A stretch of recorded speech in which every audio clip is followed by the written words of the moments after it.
Carnegie was certain his destiny lay among the lions of Wall Street.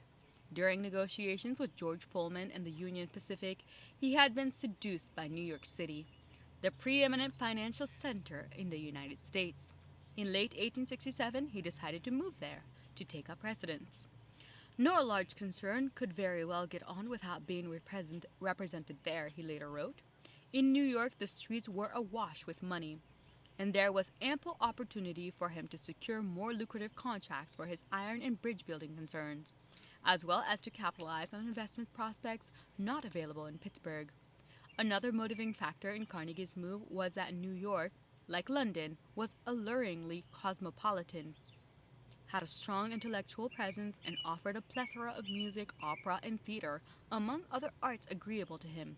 Tom, who had finally married Lucy Coleman, took the Homewood House, while Andy got to keep Mom, took up residence on Lower Broadway in the plush St. Nicholas Hotel, which had greatly impressed him when there for the Western Union Pacific meetings. He rented an office at 19th Broad Street, and hung a sign on the door. Investments. That said it all. Except after a year, after his move, an episode suggested Carnegie harbored doubts about the direction his life was heading. Precisely 4 years after his first crisis of conscience, when he had gotten a consular position in Scotland, a second crisis attacked Carnegie. In December 1868, he penned a surprising letter to himself.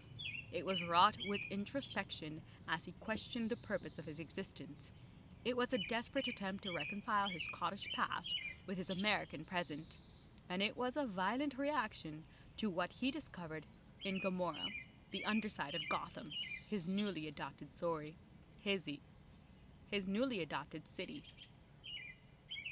There was little satisfaction as he scribbled down his investments, noting the number of shares, dollar holdings, and income for more than 20 returns of over 56,000.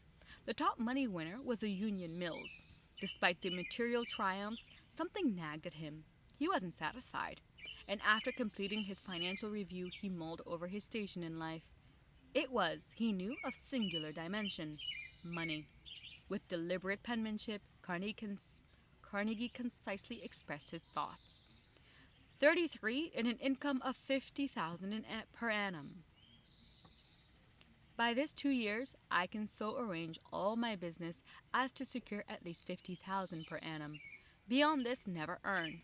Make no effort to increase fortune, but spend the surplus each year for benevolent purposes. Cast aside business forever except for others. Settle in Oxford and get a thorough education, making the acquaintance of literary men. This will take 3 years' active work. Pay especial attention to speaking in public. Settle then in London and purchase a controlling interest in some newspaper or live review, and give the general management of it attention, taking a part in public matters, especially those connected with education and improvement of the poorer classes. Man must have an idol. The amassing of wealth is one of the worst species of idolatry. No idol more debasing than the worship of money. Whatever I engage in, I must inordinately, therefore, should I be careful to choose that life which will be the most elevating in its character.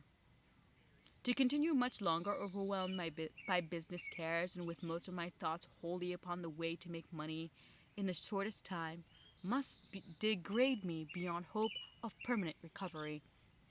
I will resign business at 35, but during the ensuing 2 years I wish to spend the afternoon in securing instruction and in reading systematically. Shouted were these words as he reflected, dreamed, coaxed, and berated himself. Spend surplus for benevolent purposes. No idol more debasing than the worship of money. Must degrade me beyond the hope of permanent recovery. Resign business at 35. A simple breakdown of the letter revealed both his internal turmoil and a template for living to purge his self-doubts. In the letter's opening line was a simple statement of fact. He was rich. But when Carnegie's thoughts immediately turned to philanthropy, not in the way of charitable donation here and there, but as a continuous process, like running a business.